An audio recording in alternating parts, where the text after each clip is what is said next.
Beard.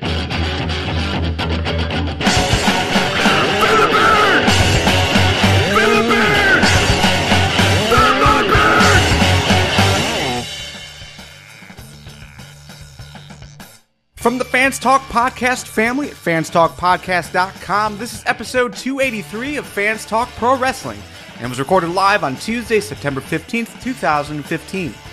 With us tonight is Nick. Say hello, Nick. Garvin, the 3 hours last night are completely blank from my memory. Can you tell me what happened? I think I watched YouTube videos of Minecrafters last night. That's all I remember. And with us, for the first time ever, Squared Circle of Trust member Sean Walton. Say hello, Sean. Yeah, hello. I'm feeling very conflicted. Yeah, no, I think YouTube was really awesome. There was this really cool part of Minecraft where I was watching guys build Harry Potter worlds. It was awesome. It was so good. So good. All right, this episode of FTPW has been brought to you by our friends over on Patreon. Later this week, we're going to be releasing a new episode of our Squared Circle of Trust content. Just a little bonus content for all of our Squared Circle of Trust members. And we're going to talk a little bit more with Sean Walton as far as, his thoughts on NXT, depending on how much we talk about tonight. Everything else going on in the wrestling world, and, just to hear a little bit about him. So, to hear that series, all you got to do is go to fanstalk.com. I'm sorry. Patreon.com/fanstalk. Become a Squared Circle of Trust member today. All right, so let's just jump right into the conversation, guys. Last night, apparently there was a little bit more to do about wrestling. Is it worth talking about? There was some good moments. But yeah, it was. What do you think, Nick? I'll let you go first. I should be polite. Yeah, there were definitely some diamonds in the rough there. The makings of the 6-man tag match that we're getting in the kickoff this Sunday. Cosmic Wasteland versus Dudes with Altitude. That was pretty solid. It's just a nice little face-to-face confrontation there. New Day was on fire as per usual. Kevin Owens was pretty good as well. Nice little exchange with Ryback. But yeah, there was a lot of stuff ranging from mediocre to just outright awful. And it didn't make for a very good go-home show. Well, we got to see Triple H dance. That was fun. But yeah, look, there's a few things, I found JBL saying, what a way to kick off Monday Night Raw for the 885th time. I'm kind of over that. But yeah, the primetime players, in New Day were great. I don't know if you guys noticed, but they actually mic'd up the trombone this time round to make it even more fun. Which I just thought was amazing. I think that they could do that all night and I would be more entertained than watching a whole lot of things that were complete silliness. And the Divas match, with Paige and Sasha Banks. If we weren't so cynical, if we took a step back, that was actually a good match. It was, they told a little story and they're keeping a feud going outside of the atrocity of the Divas whole thing, the Divas title position. So, I thought that was a good match. Hopefully that'll develop into something cooler. They do something completely different. But I think Sasha Banks has probably got a lot on her plate with NXT as well, but we'll see. Yeah, I'm definitely waiting for the shoe to drop with Paige versus Sasha, because this is like the 4th match in a row she's lost against Sasha, I think. So I don't know how much longer she's going to let that stand. I'm expecting a big heel turn. But yeah, we'll look more into that as we progress. You would think, because they can't keep these groups together. It's just creating pain and suffering, as we were talking about earlier. Okay. Well, if that was all that was worth talking about from Raw, I guess we can move on to Night of Champions. Oh my God, Nikki Bella is the longest reigning Divas champion ever! How happy are you, Nick? Oh, so happy. Oh, shit. I mean, whatever. Longest reigning Divas champion. That's fine. It's not like AJ Lee defended a whole lot more often than Nikki did. Yeah. It's just the way they came about that, the way they've been selling it. Basically, this entire time, this Divas Revolution. I've been saying it again and again. So a lot of y'all are probably sick of hearing me talk about it, but there is no revolution.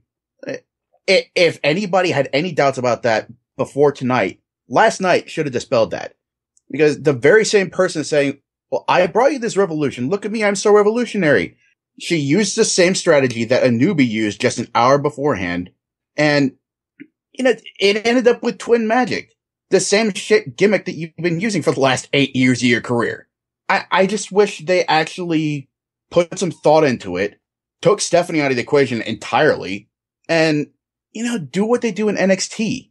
Not just give them longer matches, but give them a story to work with. Just 2 months of team matches for no apparent reason other than competition's great, Maggle. That's not a revolution. That's more of the same. It's NXT light, and it's very, very light. So, fine. Longest reigning Divas champion, that's great. Just tell it like it is. It's just same old, same old. I would have been so happy if they left the irony out there and actually let Charlotte win with the twin magic being against them, and it backfired, and that way they could end the old era and move forward. But because they had to, if they had to have Stephanie come out and go, we have to uphold the integrity. What integrity? There is no storyline. There is no integrity. It was just, they created their own irony in a part that shouldn't have been there. The match was, just passable. And then the twin magic thing that came out there made me want to throw things against the wall. But, it is what it is. Hopefully this is just the start of, they actually start doing something, but it's really starting to show a pattern on the bookers and what they're doing. And it's clearly not working, and the fans are going completely silly on Twitter about how much they don't like it. So, it'll be interesting. I hope that this is ever so gradually provoking better thought, especially with the results coming out of NXT Women's Division. Because I completely agree, Nick. It's just NXT light. I think that's the greatest way of putting it. Yeah, I'm absolutely with you. I do think that Charlotte will win on Sunday. I think they wanted to go ahead and get that whole record nonsense out of the way before they did it. But yeah, I'm with you. This has got to change soon. In the end, who is AJ Lee anyway? She doesn't exist anymore. All right. Well, let's go ahead and move on to WWE Night of Champions. It's going to happen this Sunday. So let's do the full preview. I'm going to run down the card. We'll just go match by match, talk about the build, talk about the overall story that's surrounding that particular match, and then give our predictions. So here's the card. Right now, we've got Neville and the Lucha Dragons partnering up versus the Cosmic Wasteland in the Kickoff match. The Wyatt family versus Reigns, Ambrose, and a partner of their choosing. Dolph Ziggler versus Rusev. Nikki Bella versus Charlotte for the Divas Championship in a no disqualification match. The New Day versus the Dudley Boyz for the tag titles. Seth Rollins versus John Cena for the US Championship. Ryback versus Kevin Owens for the Intercontinental Championship. And Seth Rollins versus Sting for the WWE World Heavyweight Championship. Let's go ahead. We'll start off with the, let's do this. What match are you most looking forward to right now? Nick? I think I'm gonna say New Day versus Dudleys. That's probably gonna be the most fun match out of the card, excluding Kickoff, potentially. Yeah, I'm definitely looking forward to seeing how they're gonna play this out, to see if maybe they do give the Dudleys their 10th tag team reign in the company. Or if they decide to give the New Day the rub and have them go over the Dudleys. Either way, I'd be perfectly okay with what's going on. Sean? I think a part like the Kickoff should be really solid, but I honestly think the Wyatt family versus Reigns and Ambrose, I think that, as much as we've seen it all before, they still deliver great matches. And whoever blank is, according to WWE.com, it's Savio Vega. which I found amazing. I think that should deliver a solid match. You know, I think there's some really decent suspicions out there, some that make sense. And it just builds to some good hype as well. Not to take away from most likely how good Cena and Rollins should be as well, because they've been delivering great matches as well. So it'll be interesting. All right, we'll start off with the kickoff. Neville and the Lucha Dragons partnering up versus the Cosmic Wasteland. First, your thoughts on the overall story that's being played out here and your predictions. We'll start with Nick. I love it. I mean, it's no Stephen Amell versus Stardust, but I mean, if we can't have Stephen Amell back this soon, then this is a great alternative. Because really, nobody else makes more sense on the roster than the Lucha Dragons to team up with Neville. I think that was some very fortuitous circumstance that led to that booking. I do think the Cosmic Wasteland is going to go over this time around. I see this extending for another month or two. Just because you got to give Stardust and the Ascension something to make them look credible. And, I don't think they really had that lately. What's it, John? Yeah, you know, I completely agree. I think we're going to see some amazing high spots. You know, I think there'll be, everything that you can imagine from the Lucha Dragons and Neville. But yeah, I think that the Ascension they need a win. They just aren't getting decent wins, and they're looking as credible as Los Matadores. So, you know, I think if they can get a rub and keep going, they need something for the next pay-per-view before Survivor Series. So yeah, I think they'll stretch it out. I don't think it'll be a clean match. I think, you can expect some pretty awesome heel ending to it all. But yeah, definitely backing, the Cosmic Wasteland for sure. Okay, I am going to echo that. I'm also going to go with the Cosmic Wasteland for the win. All right, the Wyatt family versus Reigns, Ambrose, and the partner of their choice. First, let's predict who is going to be that partner. Right now, we've got a few names that have been running out there. Savio Vega is one that was thrown out there, I think, by Dean Ambrose. The Great Khali was a name thrown out there by Roman Reigns. You've got Eric Rowan, if he is ready to come back from his injury, as well as Randy Orton. Just because that, you know, there's rumors of maybe they wrote Randy off of TV because of that attack, or maybe, you know, that attack is his reasoning for entering this match. So, out of those four, any of those names look good to you, or do you see someone else getting involved? Nick? Orton seems frighteningly likely, because if he doesn't sell during a match, why is he going to sell an injury that could potentially take him off TV? I did see Beanbag suggest the name, I believe it was yesterday, Kane. You know, he's been gone for a while, and, you know, he's probably due for a return. And, I mean, booking wise, it makes sense. Like, Kane was the Wyatt's first target. And, he was the catalyst for going to the Authority. And, you know, there's not really a whole lot of reason for him to stick around with the Authority anymore after Seth Rollins took him out. But I have also seen other suggestions about them bringing up somebody from NXT. There was that, rumor going around that it was Baron Corbin. Somebody created art to that effect. But I have seen other people suggesting that it would be Finn Balor. And I don't know how I feel about that idea. On the one hand, it'd be awesome because you're countering that mystique that the Wyatts have surrounding them with, you know, with the demon Finn Balor. But, I mean, he is NXT champion right now. I don't like the idea of the NXT champion being the junior partner in that team. So, yeah, look, I'm starting to agree. The thing that they've always been saying in the narrative building into this is the monster and, you know, the apocalypse and all that sort of stuff. So you would definitely think Kane. I think Kane's got a great spot to jump back in. I think that Randy Orton might be going off to film something or something that doesn't involve ruining what could be a good match. But yeah, I hope it's Kane. Finn Balor would probably be more awesome, just with his entrance and stuff, but I don't think it gels well with the other two guys. I think Kane is always cool being, you know, the big red monster, and coming in from that angle. And hopefully he comes back with a mask on and Corporate Kane is dead and will never return. And you can have, because he's a great worker. He's always delivered really good matches and he's better in tag team matches than by himself, arguably. So, yeah, let's go fingers crossed for Kane, but fingers point to WWE stamping on my dreams and my hopes, and it'll be Randy Orton. Yeah, that's where I'm leaning as well. I think they're going to bring in Orton.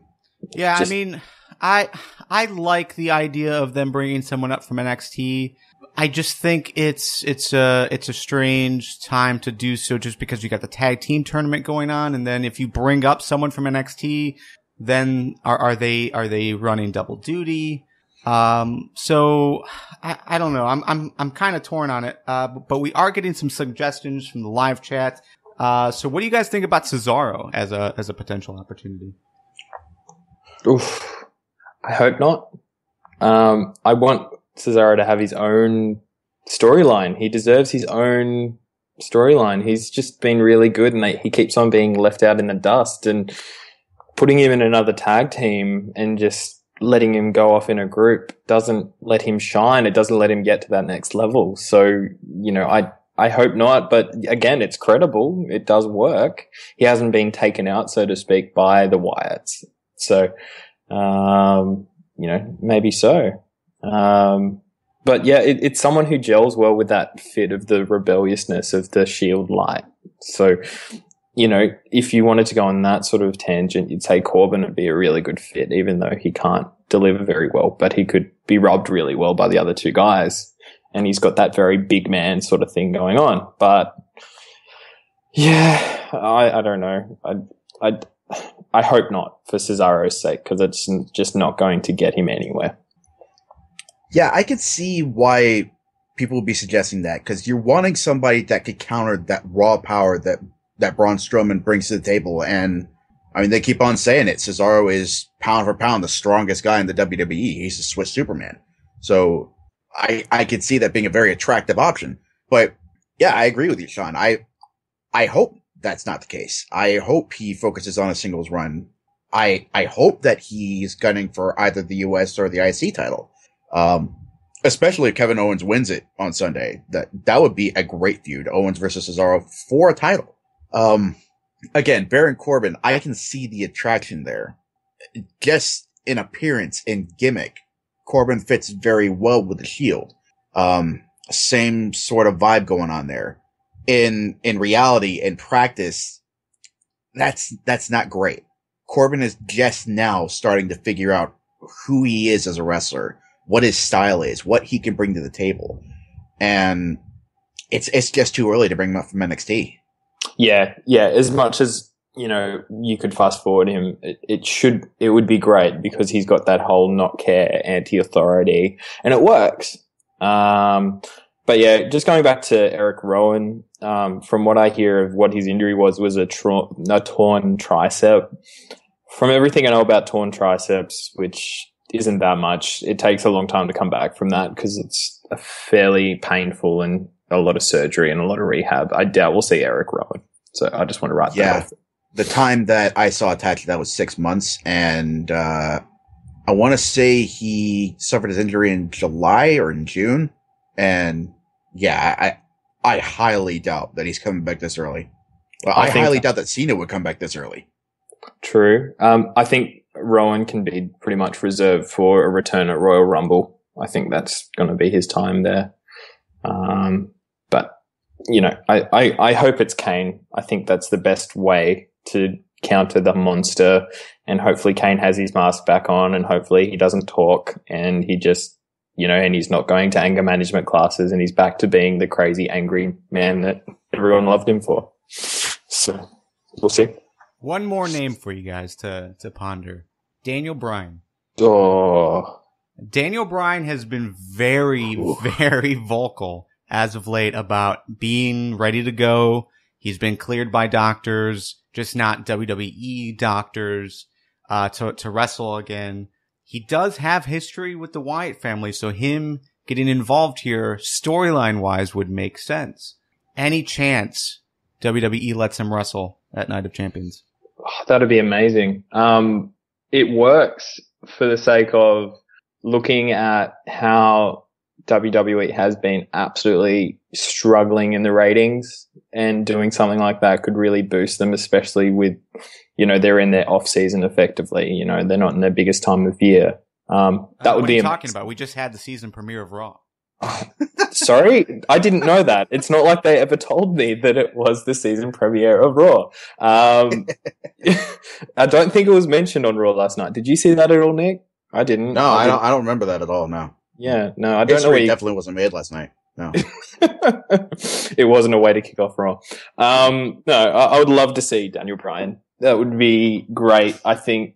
But as much as I would like him there, it would be better to keep him and wait for Royal Rumble, because I made a comment months ago saying that we need something really strong to actually have the Royal Rumble being credible again, instead of people just getting the shits, because it's been 2 years of absolutely horrible endings.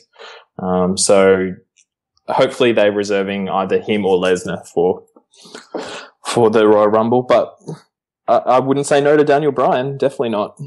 Yeah, that's another very attractive choice. 'Cause he's got history of both sides. Obviously, with the Wyatts, he got conscripted into that group, and he was waging war against them on and off for months. And the same holds true with the Shield, and that would really lend some credence to how dangerous the Wyatts are if you have one half of Team Hell No teaming up with 2/3 of the Shield. And Team Hell No and the Shield didn't exactly get along either. So from a booking standpoint, that would be money. I just don't think they're ready to bring Daniel Bryan back yet. Because he may be medically cleared. It may just be him expressing wishful thinking as far as him getting back in the ring. But yeah, I think his return is being saved for something bigger. Royal Rumble potentially. If something else opens up in the top title picture, maybe they'll bring him back to face Rollins. I don't know. I just don't think this is the time. If they can not overexpose him like they've done to Rollins and just rely on these Rollins to always drop a promo at the start of a Raw, if they can just hold off and resist temptation, I think they'll have a better result in the end. So as much as I would love to see Bryan come in, I hope not as well. But good suggestion though, Garvin. That's made me now be very more intrigued. That's a good idea. Okay. So, predictions on the match.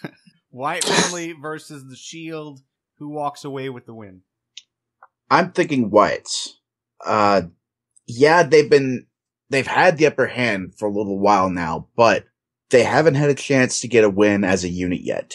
I think as strong as Braun has looked lately, he hasn't been winning a lot of matches, and he hasn't been in a lot of matches. So I think I think they want to give them at least one strong win in the pay-per-view before they start having Reigns and Ambrose and whoever they decide to team up with, get that upper hand and keep it. It's really dependent on the third guy, isn't it? Like, if it's someone big and scary to go with Shield Light, then I would say that. But at this point, until we know who the guy is, I'm going to have to say the Wyatts. Because, yeah, Strowman needs to get a win. And it's great to continue the story having the heels smash it. So, yeah, go Wyatt. Go Team Wyatt. Okay. I am also going to go with the Wyatt family. All right. Dolph Ziggler versus Rusev. Nick, what do you think about all this? This has been one of the most compelling stories that WWE has put on in a long time. Yeah, almost as much as the Divas Revolution. I hope this is where it ends. It's really not going anywhere, especially now with Dolph seducing Summer to get in Rusev's head. The very thing that he swore he never did when Lana asked him about it. Just a little bit after the debacle that was a Divas match, I think we were witness to the opening act of domestic abuse when Summer was opening up that little jewelry box and she started smiling about what Dolph gave her. And then Rusev screamed for her. She goes in and he starts yelling. And this story is going nowhere. It's not helping anybody. I hope Ziggler wins and puts an end to it. I don't care how slimy he looks, I don't care if he makes out with Summer in the ring and, Rusev falls out of the ring and faints and causes a count out victory. You can end it however you want. I just want this to end. Yeah, they both deserve so much more, don't they? Like, they're both such solid performers, and maybe Ziggler has the occasional oversell moments and he sells way too hard, but in the end, he's selling. I think Ziggler in the past year has still provided probably the best performance, or one of the best, when he was in the Survivor Series match. He was awesome, but he still keeps on getting pushed down, and now in a TMZ card, I want it to be over. I want Rusev to win, because he's newer, but we'll see. I think that they're still going to milk it, because what else are they going to do with them? They have made absolutely no indication that either of them want to go anywhere else. There is nothing else for them. Cesaro is one guy, but that's about it. Yeah, and it was I think it was Dolph was on Twitter a few weeks ago and basically kind of called out the fans for and it was very passive aggressive, but he basically called out the fans for getting quiet on him. Like, it doesn't seem like many people are cheering him, or at least that they used to, and the internet has kind of quieted on Dolph. And honestly, at least for me, it has nothing to do with Dolph. Dolph, like you guys said, is constantly delivering very good work. He's a great wrestler. He's a great guy in the ring. But it's us getting sour on WWE. They just cannot write a story that is worth watching. And for some reason, they can't put Dolph in a spot for him to be successful for whatever reason. It's just so odd. Bring back heel Ziggler. Heel Ziggler is so much better than face Ziggler. He's just amazing as a heel. I think that'll just they need more heels anyway, so do that. And you've got a solid heel again. And take him out of love triangles. I've seen Vicky Guerrero. I've seen this. I don't want to see anymore. What AJ Lee, I think, was in there at one point as well, or I should say now blank. But yeah, I want him to get the push he deserves. Get him on a title run or something of some description. Go for the US once the US is out of Rollins' hands, which should, anyway, we'll get into that later, but just a title of some description. He's better holding a title than being a heel. That's where he should be. Yeah, heel Ziggler versus Cena was a lot of fun. I remember one moment where I think they were in a bathroom and Ziggler charged Cena and drove him through a stall. I mean, that was awesome. And the work he put on with AJ and Big E, that was pretty good too. I think Ziggler's hitting a point where, he's very much like the Miz. Face Miz, take him or leave him, but turn him heel and it's gold. At least in some respects. Miz on the mic, definitely. Ziggler, it's a little bit more of a mix with him, but yeah, Ziggler could definitely benefit from a heel turn here. And maybe that's where this thing with Summer is going. Maybe he decided if Lana's gonna point fingers and make accusations and think stuff about me, well, hell, I'll prove her right. And I don't know, maybe something good will come out of this. He'll sell more t-shirts. He'll definitely sell more t-shirts as a heel, I think, because people loved him as a heel. They thought he was just hilarious. And when he's a face and he's trying to have all these morals and be good, it just doesn't work for him. He's better being a badass. He's just, anyway. Yeah. To me, it doesn't matter if he's a heel or he's a face. He needs a win turn. He's just, for some reason, the dude gets like on these cold streaks, and I mean, it's not for some reason. It's because WWE doesn't see value in him for I don't know. I have no idea. How much WWE pays attention to social media, and if all they're looking at is his Twitter feed, then I can understand why they're sour on him. That stand-up routine he does, it does not do well. It's pretty much, if you want a side project in the WWE, don't expect to win a match in a year. That's basically the price you pay. Don't win a match. Don't go do stand-up, but you won't win a match. All right, Nick. So you're going with Dolph? Yeah. Mm-hmm. Sean, who is your pick? Yeah, I'm going for Rusev. Come on, Rusev. I am also going to go with Rusev. And I also think this is going to go on for like another 2 months. Because you got to wait till Lana gets back, so. Oh, don't say that. They'll hear you. They're listening.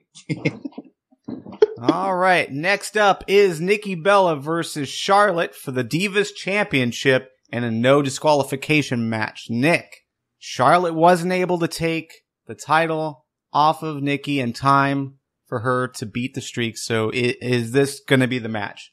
The Charlotte is your new Divas champion. I absolutely think it is. It's time for a change.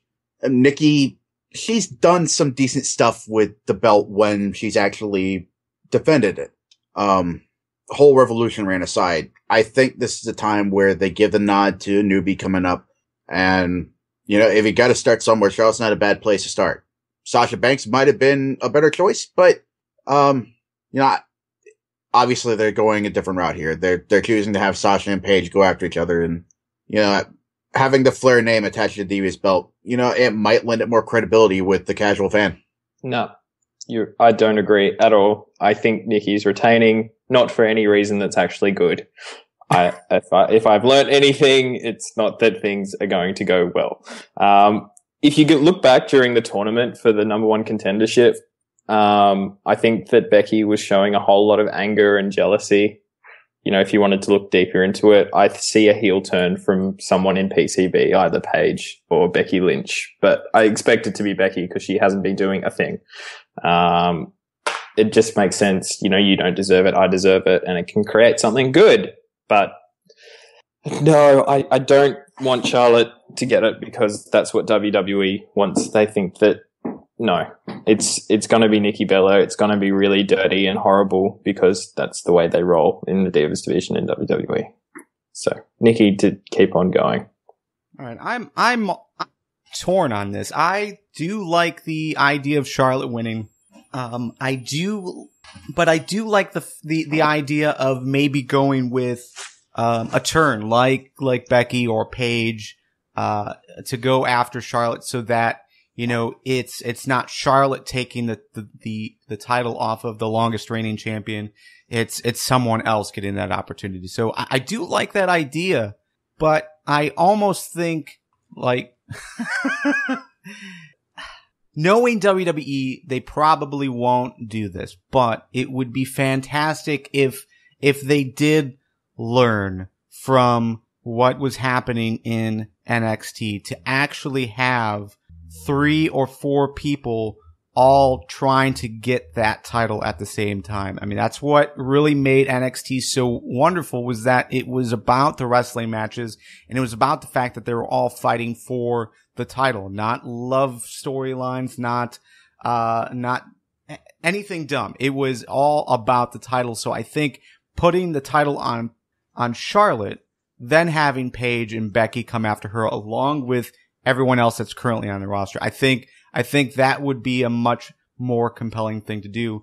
It's just the fact that, do you trust WWE to do that? No. I can't. I trust them in so far as they love 50-50 booking. And Nikki just won. She just became longest Divas champion. Okay, now there's no reason to keep Nikki as champion. I'm with you guys. I do believe a heel turn is coming very soon out of PCB. But I think Charlotte becoming champion is going to be the catalyst for that. Not necessarily Charlotte losing and somebody turning on her because she couldn't get the job done. I'm of the opinion that it's going to be Paige because she's been on a losing streak against Sasha. She was on a losing streak against Nikki. Stephanie had to step in and create competition. And now somebody else that came in after her did what she couldn't do and became champ. So yeah, I do think that's where they're going to go. Initially, I was thinking that Paige might turn after the match on Night of Champions, but I don't know. I kind of think it would add something more if that resentment had a little more time to bubble up. And maybe, I don't know, maybe at, what comes after Night of Champions? Hell in a Cell? That or TLC? I think it would be Hell in a Cell then. Yeah. Yeah, because that's the October pay-per-view. That's right. Oh, that's right. Then the Miz said Hell in a Cell on Miz TV. Oh, So, yeah. Yeah. Yeah. Oh, yeah, maybe at Hell in a Cell when Nikki gets a rematch for the title, Paige turns then, and, Charlotte wins by disqualification and she retains, but, Nikki gets the last laugh and Paige goes full on heel then. I think that'd be great. It's the WWE and it's a Divas division, so maybe that's not going to happen, but I don't know. I can hope. I think with Vince running WWE, it's, they're women. They still have to brawl by pulling each other's hair. I think that they're still not taking it seriously. So anything that you want to happen, Nick, will not happen. Just basically put that premise on there. Anything that you want to happen will never happen. And then that's your result. So that's why I think Nikki will keep going. I think it's too predictable now that she's the longest lasting Divas champion to just suddenly lose it. I think she'll lose it next pay-per-view. I don't know. I was calling for Neville to team up with the Lucha Dragons and then it happened. So clearly I got some cooking for. And are they on the show, Nick? Are they on the show? No, they're on the pre-show. That's still technically part of the show. Yeah. I'm claiming it, damn it. Yeah, I don't know. I just can't trust WWE to do the right thing. So I am also going to go with Nikki. All right. Let's go on to the New Day versus the Dudley Boyz for the tag team championships. I think, overall, a lot of people are looking forward to this match just because the New Day has been so awesome as of late. And of course, the Dudley Boyz being in a title match in a pay-per-view setting, should be good overall. Thoughts about the match and overall predictions? This is going to be the most entertaining match on the card by far. There's just so much raw charisma involved in this match. You got, not Bully, Bubba on one side, and then you got Xavier and Big E on the other. Kofi brings it some of the time, but most of it's with Big E and Xavier. I believe that the New Day are going to win. I don't think this is where this little feud ends. I think we are eventually going to see the Dudleys get that 10th reign. But, when 3D was early on in TNA and they gave the machine guns that rub when they let him kick out of 3D. I think something similar might happen here with the New Day. Maybe not exactly that, but something similar. Yeah, look, I think, the New Day will probably win and they'll stretch it on. I think that Xavier Woods has coined himself the most annoying gimmick for himself, carrying a trombone. I think it's going to be something more. They'll up their game for this, but I think the Dudley Boyz will look awesome. I think they'll end up tabling the New Day, but the New Day will sneak away with it. So New Day for me. Okay. I'm also going to go with New Day. I do think it's I do think it's too early to give the Dudleys a title reign, but I definitely do like them in the race. I think that adds a lot of credibility to the division. So, I'm going to go with New Day. How likely do you think it is that the Dudleys bring El Torito to round out the numbers advantage? Too early again, I think. We haven't seen any progression since El Torito getting turned on. I think they need to build that story a bit more before it happens. So I think we'll see that in the Raws to come next month. Yeah, good point. You got to have the Dudleys liberate him from Los Matadores. Yep. Okay, that takes us to Seth Rollins versus John Cena for the U.S. Championship. Who you got, Nick? Seth Rollins. There's just nothing gained by putting that title right back on Cena. The only thing that I don't know about is what is gained by leaving the U.S. title on Rollins, because I don't really know who you'd have go after it then. Potentially Cesaro, but if everything happens with the IC title that I'm hoping will happen, I'm again hoping that Cesaro goes after the IC title. I just think that Rollins is going to retain against Cena, because you gain nothing from having him lose that one. Yeah, no, I'm going the opposite. I think Cena's going to win, simply because when they had the open challenge, as much as it was getting a little bit old and dusty, they've given it some time off now, and it was a really big thing for me to actually want to watch Raw because it was bringing in new guys from NXT as well. I think as a ratings perspective and boosting the show, I think Cena does more for the US title than Rollins will ever do for the title. I'm picking Cena. I'm with you, Sean, as far as that being a great run. I think everything they were doing with the Open Challenge, I really enjoyed. But I got to go with Seth Rollins. I think they keep the title on Seth Rollins. It would be a good thing for sure. I'm actually going to change to Cena because that's a really good point you bring up, Sean. Booking wise, nobody gains anything from Cena winning, but Raw would be a hell of a lot better if you had something fresh and new, which like a John Cena title reign. Well, the US Open Challenge was for a little while. Yeah. And even as it dragged on and you started recycling matches, a lot of people were still hot on it, so it wouldn't hurt. People were hot on Zack Ryder versus Cena for the US title. Okay, Cena might be a little bit mundane at times, and his springboard stunner is the most painful thing on earth to watch, but it's still cool to watch. Like when Kevin Owens came out, that was amazing. People really got behind this uber bad heel, and it created a really good feud and probably one of the better matches of the year. I think, yes, everyone can be cynical against Cena. It's not like he's still got the main, WWE World Heavyweight Championship. He's got the US title. He's creating its own version of a TV title, and it's something that keeps exciting when Raw has been unbelievably painful. So give it to Cena. It'd be the most awesome thing. I think they see that. I think that people were excited for the Open Challenge, and keep it, give it back. And Garvin, you should come back to the dark side because I think I'm right. I would be so excited if Xavier Woods took a break from being the New Day hype man and challenged for the US title. I would be fine with that as well. That'd be amazing. Okay. Ryback versus Kevin Owens for the Intercontinental Championship. Who you got, Nick? Kevin Owens. Again, nothing is gained for keeping it on Ryback. He just has worse and worse promos backstage. He's mimicking fishing and yelling out random moves while he's reeling in a fish, and it's just super awkward. Kevin Owens, though, that man needs a title. Not to make himself look better, but, to make everything better. I just think that's the way they're going to go with it. Oh, I hope so. I am so on the Kevin Owens camp. I've been a fan of his for quite a long time since Ring of Honor. I hope that he gets it. He needs a title. He's better with a title, and he's better, he's being an awesome heel, but he's better having some gold to go with it. I think Ryback, as you said, Nick, has got worse and worse and worse and worse. And, I defended Ryback when CM Punk came out and had a pretty long and extensive rant about him, about how he's an idiot, etc. But his promos and his ways of telling stories are just so bad, and he's got the Goldberg effect that he can only produce a good 2-minute match.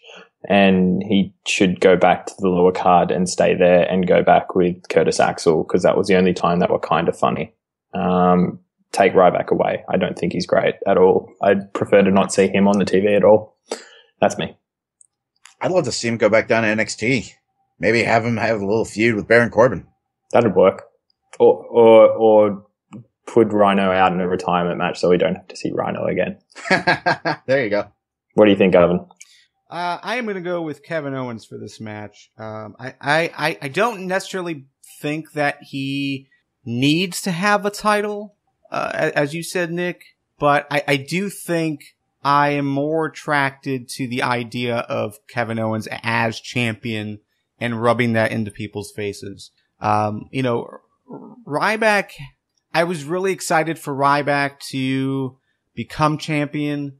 Unfortunately, he got injured when he did, and unfortunately, WWE booked him to fail by putting him against Big Show and The Miz. So, I don't think there's any way for him to get around this. Owens is his best opponent so far, and I just would much rather have Owens take the title than see Ryback continue as champion, which is really disappointing to me.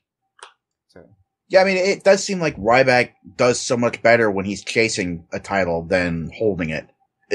Because just on paper, he seems like such an imposing challenger.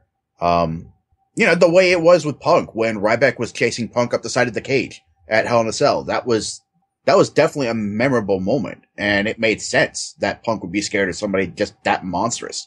It's just that feud ended really strangely. But the one thing that made Ryback look really good, I think, was that he didn't talk. All he said was "feed me more" back then. That's all he said. He didn't cut a promo. He was just awesome at these quick matches, and had, as I said, the Goldberg effect. And that's why people chanted Goldberg. One, because he was as buff as Goldberg and he just looked like him. Don't get a mic away from Ryback and get him some credibility of being a monster again, instead of losing and talking about the books of The Secret and that he feeds off energy and that's why it's feed me more. No. Just put him away, rebuild him, bring him back without a microphone. He's banned from microphone duties.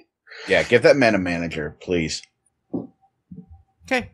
That takes us to our main event, potentially. I mean, I'd assume that our main event is going to be the WWE World Heavyweight Championship match. But that is Seth Rollins versus Sting. Who you got, Nick? I'm thinking Rollins. My worst fears are that Sting will get that belt and he'll be able to retire saying that he's held the world title of every major company that's been around in the last 3 decades. But that would just be such a shitty move. Because who would take it away from Sting? Lesnar? Taker? Do they dig up The Rock again and have him take the belt? I just don't see anything good coming from that. This may be more wishful thinking than anything else, but Rollins absolutely needs to win here and just shut that down forever. Like, maybe just have Sting be the next challenger's sidekick, I guess. Just have him get in Rollins' head and maybe then set up the loss for Rollins there to a better challenger. Okay. I've got it. I think I'm a surgeon here, and I think you'll all be coming to me and telling me how right I am. I think it's going to be Sting winning for all of 10 seconds, and then Sheamus will cash in against Sting, because that's the only idea they haven't sold. The only idea they haven't presented in the commentary. It's the only idea that Sting could actually win, and then Sheamus cashes in on Sting. And then, Sting is champion for 10 seconds like Daniel Bryan was, and then loses straight away.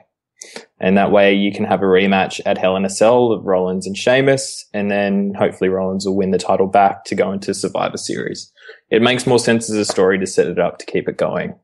But I think that would be a heavily thing, negotiated with Vince and Kevin Dunn with Sting to win the title. He wouldn't be doing this. He wouldn't be performing on Raw to just not get a title and just to be a worker. It just doesn't make sense for him not to win, even for 10 seconds. And then Sheamus wins, and then we might actually see a Rollins face turn. Who knows? Yeah, I love that idea.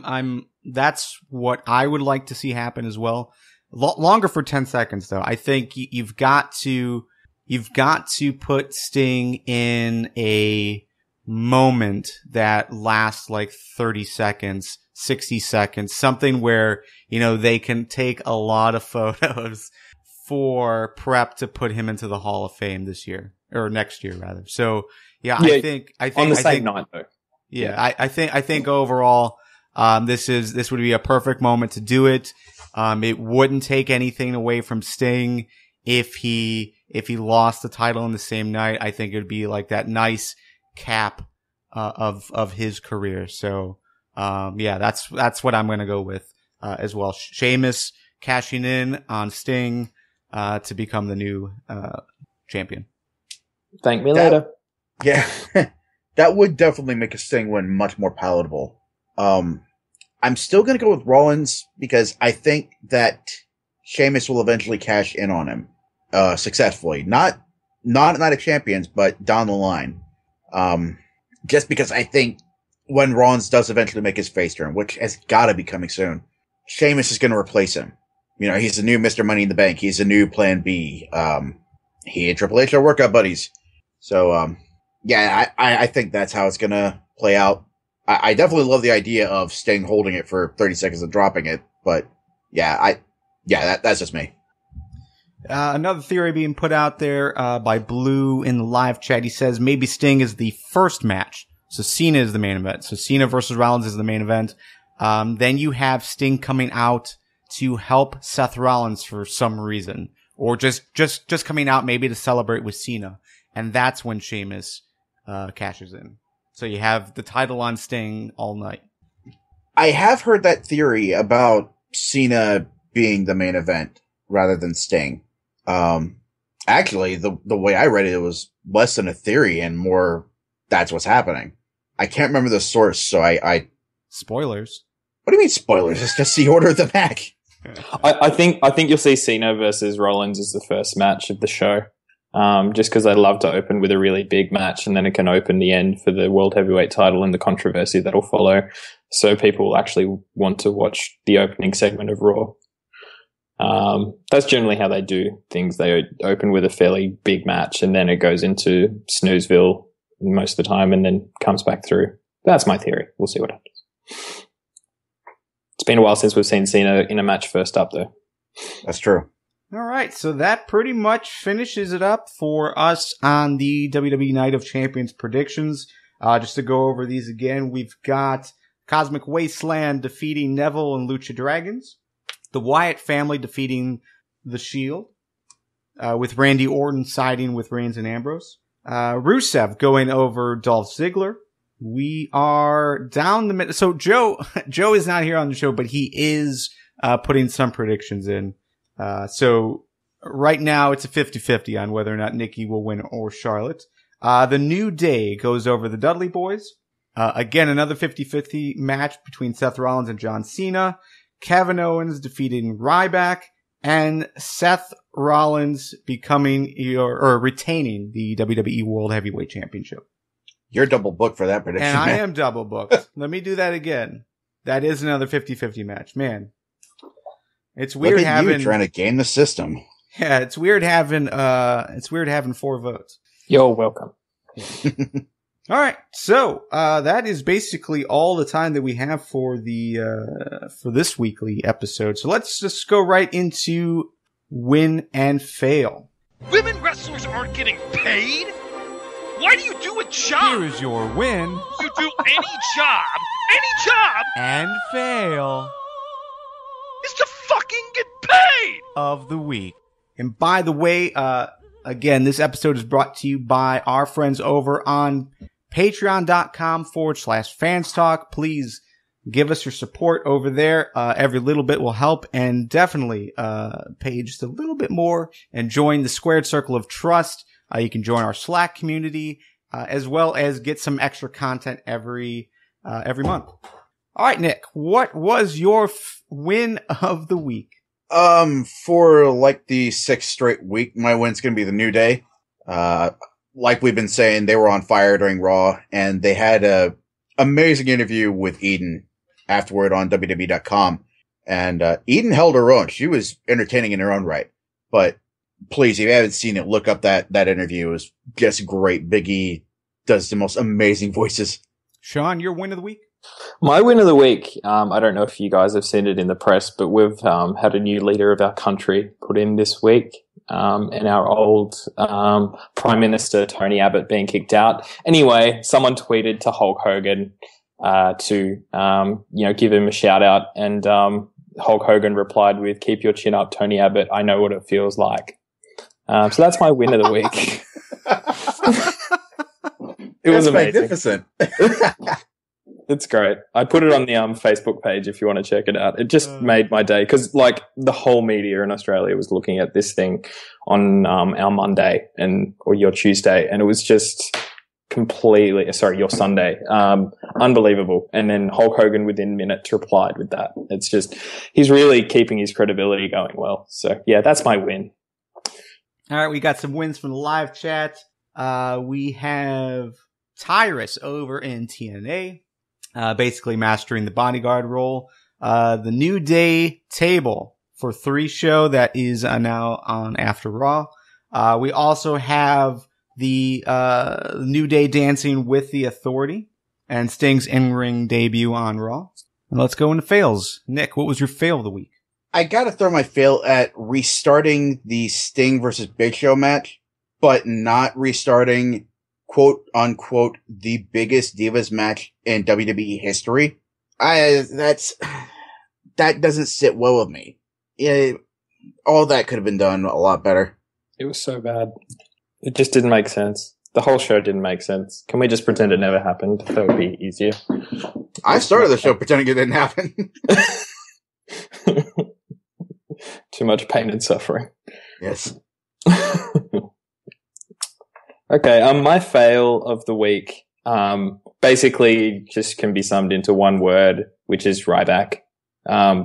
He had a really good opportunity to bounce off Kevin Owens, who was being awesome with the book and everything, and then basically kept on hitting a brick wall.